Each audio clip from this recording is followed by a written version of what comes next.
यवतमध्ये तणावपूर्ण शांतता, परिसरात जमावबंदी लागू, आक्षेपार्ह पोस्ट करणाऱ्या आरोपी सय्यदला अटक। जाणीवपूर्वक द्वेष पसरवणाऱ्यांवर कठोर कारवाई करणार, मुख्यमंत्री देवेंद्र फडणवीसांचं आश्वासन, कुणीही कायदा हातात न घेण्याचं आवाहन। शेतकरी कामगार पक्षाचा 78वा वर्धापन दिन, पनवेलमधील पोलीस मैदानावर सोहळ्याचं आयोजन, राज ठाकरे आणि खासदार संजय राऊत प्रमुख पाहुणे। उपमुख्यमंत्री अजित पवार आज रायगड दौऱ्यावर, कार्यकर्ता मेळाव्याला लावणार हजेरी, सुनील तटकरे आणि आदिती तटकरेही राहणार उपस्थित।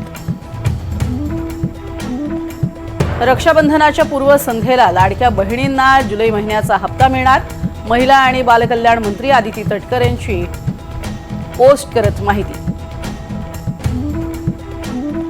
ईडी कारवाईनंतर माजी आयुक्त अनिल पवारांचं कमिशन रेट कार्ड समोर, 20 ते 25 रुपये प्रति चौरस फूट कमिशन रेट आकारला, ईडीच्या तपासात माहिती समोर।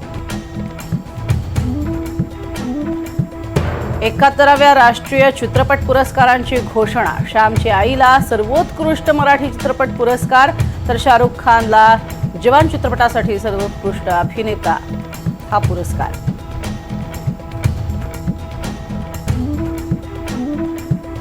एआयमुळे अनेक नोकऱ्या धोक्यात, तब्बल 40 क्षेत्रातील कर्मचाऱ्यांच्या नोकऱ्या जाण्याची शक्यता, मायक्रोसॉफ्टच्या अभ्यासातून धक्कादायक माहिती समोर।